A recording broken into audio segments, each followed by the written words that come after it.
नीलिमा एक बहुत ही सुंदर सुशील लड़की थी। नीलिमा की शादी सौरभ से हुई थी।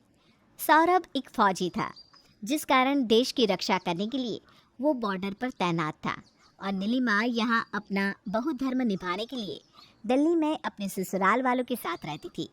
वही घर का बेटा फौज में होने के कारण ससुराल वालों का अलग ही रौब था। कैसी? चलिए देखते हैं। एक दिन सुबह सुबह, अरे कावेरी बहू, नीलिमा कहाँ है? पति की फौज की नौकरी का रौब है माँ जी। वहाँ पति बॉर्डर पर जंग लड़ रहा है और महारानी अभी तक सपनों में जंग लड़ रही है। तभी नीलिमा सर पर पल्लू लिए वहाँ आती है। दीदी, मैं तो सुबह ही उठ गई थी। वो तो आज भी आप सौरभ जी की नौकरी का रौब दिखाकर अखबार वाले से फ्री का अखबार ले आई थी ना, बस उसी के पैसे देने गई थी मैं। अरे बस बस, ताने ना दो। देवर मेरा फौज में है। अगर अखबार वाले ने फ्री के अखबार दे दिए तो क्या हो गया? वैसे भी मैंने फ्री मांगे नहीं थे, वो तो खुद ही पैसे नहीं ले रहा था। हाँ हाँ, वो तो मैं बहुत अच्छे से जानती हूँ। जानना जनमाना हो गया हो तो एक कप चाय मिलेगी बहू रानी। जी माँ जी। नीलिमा चाय लेने के लिए अंदर जाती है कि तभी घर के बाहर से झगड़े की कुछ आवाज़ें आती हैं। कावेरी दीदी, ये बाहर आवाज़ कैसी आ रही है?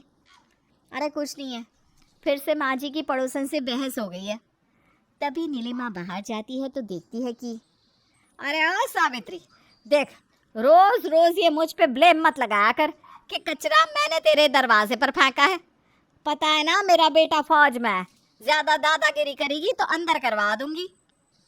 बहन, बेटा फौज में है, इसीलिए उसके चलते हम तुम्हारी इज्जत कर लेते हैं, वरना ये जो रोजाना तुम कचरा मेरे दरवाजे पर रखती हो ना, तुम्हारे रसोई की खिड़की से तुम्हारे मुंह पर फेंक कर मारूं। हाँ।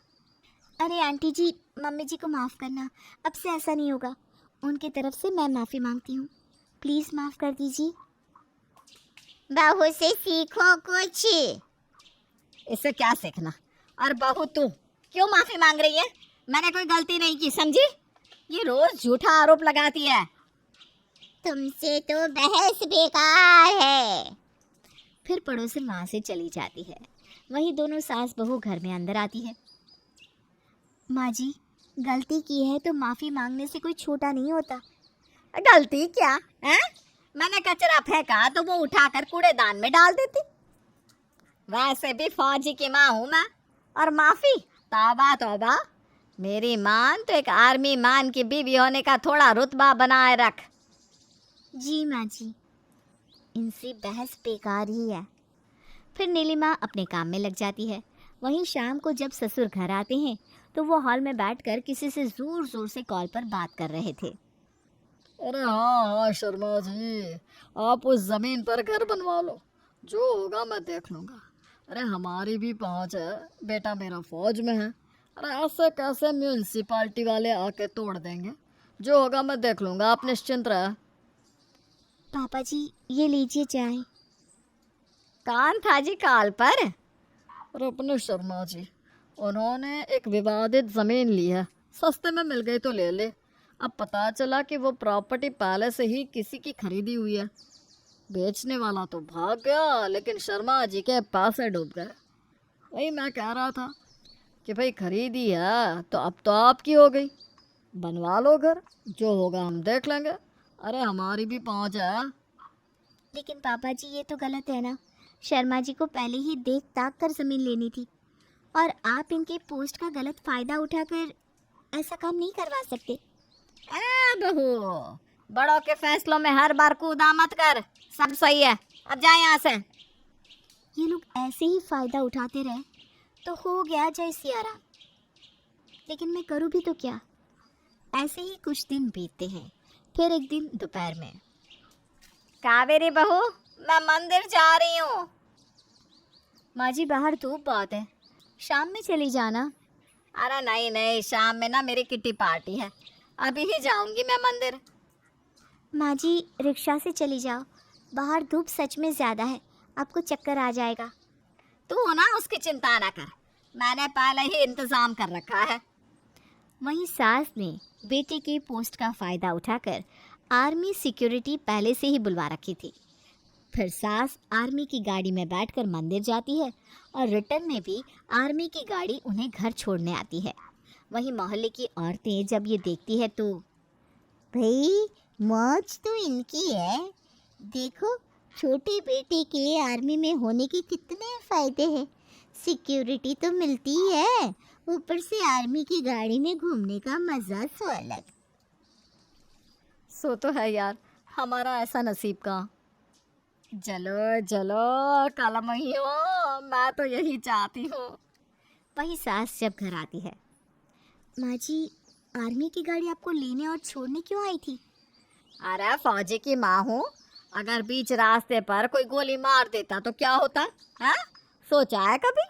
एक फौजी के जितने दुश्मन होते हैं ना, उसके परिवार के भी उतने ही दुश्मन होते हैं। आपकी बात सही है माँ जी, लेकिन अपनी पावर का गलत फायदा उठाना भी तो ठीक नहीं है ना।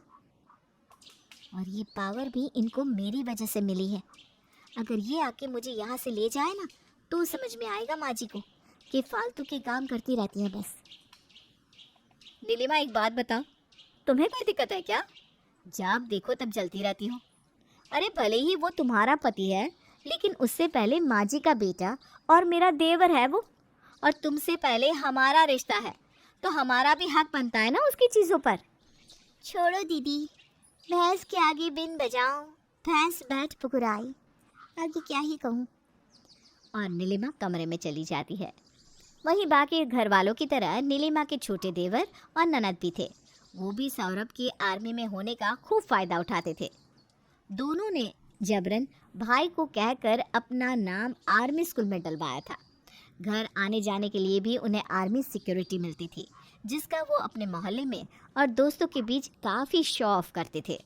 ऐसे ही एक दिन जब सुगंधा सब्जी काट रही थी कि अचानक से उसकी उंगली में एक छोटा कट आ जाता है। भाभी, मम्मी देखो मेरा हाथ कट गया, आउच, बहुत पेन हो रहा है, देखो कितना खून निकल रहा है। सुगंधा हाथ नहीं उंगली कटी है, और ये ना बस छोटा सा कट है, बैंडेज लगा दो ठीक हो जाएगा, इसमें चिल्लाने जैसी तो कोई बात ही नहीं है।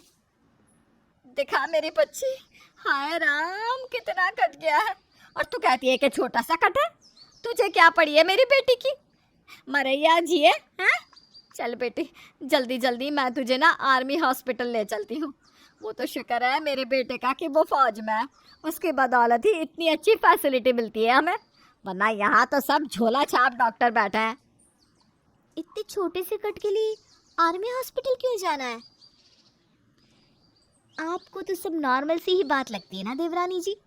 एक ही ननद है, उसको भी क्या अपंग देखना चाहती हैं आप? फिर सास सुगंधा को आर्मी हॉस्पिटल ले जाके बैंडेज करवाती है। वाह, एक छोटे से कट के लिए आर्मी हॉस्पिटल में बैंडेज, अब तो मैं सबके सामने शो ऑफ कर सकूंगी। कितनी सही लाइफ है मेरी तो। वहीं शाम में जब कुंदन मोहल्ले के लड़कों के साथ बैट बॉल खेल रहा होता है तो गलती से उसे एक बॉल लग जाती है। अरे बंटू, अंधा है क्या? दिखाई नहीं देता? ऐसे कोई मारता है क्या? देख मुझे कितना जोर का लगा। और फिर इसी खुन्नस में कुंदन बंटू के सर पर बैट से मार के आ जाता है। कुछ देर बाद, अरे ओ कुंदन की अम्मा, अपने बेटे को जरा संभाल कर रखो, देखो मेरे बेटे को बैट से मार दिया, खून निकलने लगा, अब भी पट्टी करवा कर ले आ रही हूँ मैं। अरे तुम संभालो, मेरे बेटे को उसने पहले बॉल से मारा, तभी मेरे बेटे ने सेल्फ डिफेंस पर मारा, और सेल्फ डिफेंस करना गलत नहीं है, आर्मी में भी यही सिखाते हैं पहले। और पता है ना, मेरा एक बेटा आर्मी में है, अगर दुश्मन हमला करेगा तो हम सह कर बैठे रहेंगे क्या? हाँ, हम तो दुश्मन है ना तुम्हारे और तुम्हारे परिवार की।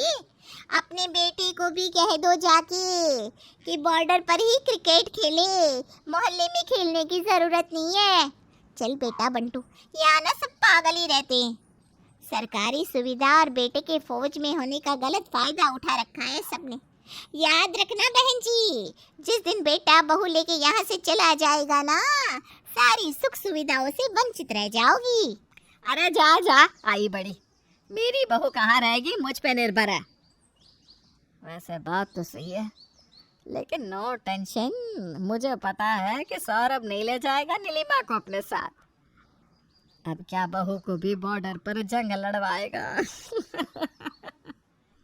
वही शाम में, सुनो सब लोग, परसों मेरे बॉस के घर पार्टी है और पूरी फैमिली को बुलाया है, सब तैयार रहना। ए जी इतनी बड़ी फैमिली है, कैसे जाएंगे सभी? ऑटो में तो आने से रहे, कार बुक करनी पड़ेगी। अरे चिंता किस बात की भाई, मेरा भाई फौज में है, उसके चलते हमारी फैमिली को सिक्योरिटी तो मिलनी चाहिए ना। हम आर्मी की गाड़ी में जाएंगे, सौरभ को फ़ोन करके कह दूंगा, वो गाड़ी भिजवा देगा। और होता भी ऐसा ही है, पार्टी वाले दिन गाड़ी आती है और सब उसमें बैठ जाते हैं, लेकिन नीलिमा के लिए जगह ही नहीं बचती। अरे देवरानी जी, गाड़ी तो फुल हो गई, अब आप कहाँ बैठोगी? भाभी को ऊपर सामान रखने वाली जगह पर बिठा देते हैं ना। अरे बुद्धू, ये आर्मी की गाड़ी है, टैक्सी नहीं जो सामान रखने की जगह होगी। अरे चुप करो दोनों, जब देखो तब मजाक। लेकिन गाड़ी में जगह तो बची नहीं है। अब बहू एक काम कर, तू ऑटो से आ जा।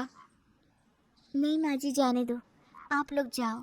वैसे भी मुझे पार्टी में जाने का मन नहीं था, वो तो मैं आप लोगों की वजह से तैयार हो गई थी। ठीक है फिर, जब तुम्हारा जाने का मन ही नहीं है, मैं तो कहने वाली थी कि मैं ऑटो से आ जाती हूँ और तुम बैठ जाओ। अब तुम्हारी मर्जी। चलो भाई आर्मी ऑफिसर, बाय देवरानी जी। नीलिमा को मन ही मन सारी चीज़ें बहुत बुरी लगती है कि कैसे पूरा परिवार उसके पति के आर्मी में होने का गलत फ़ायदा उठा रहा है। फिर नीलिमा कॉल करके सौरभ को सारी बात बताती है। मुझे सब पता है नीलिमा, घर वालों ने आर्मी सिक्योरिटी को भी कॉल करके फालतू में बुला बुला कर काफ़ी परेशान किया है। आर्मी रक्षा के लिए होती है, माँ ने तो उनसे सब्जी तक मंगवाई है। वो छोड़ो, पापा तो टहलने जाने के लिए भी आर्मी को कॉल करते हैं। मुझे तो खुद ही शर्म आ रही है कि मेरे पेरेंट्स ऐसा कैसे कर सकते हैं। आप आ जाओ बस। बस मैंने छुट्टी के लिए अप्लाई कर दिया है, जल्दी आ जाऊंगा। जिसके बाद कुछ ही दिनों में सौरभ की छुट्टी भी अप्रूव हो जाती है और वो घर आ जाता है। आस पड़ोस से भी उसे घर वालों के बारे में काफ़ी बातें सुनने मिलती है, जिसके बाद जाते जाते वो अपने साथ अपनी बीवी को भी लेकर जाता है।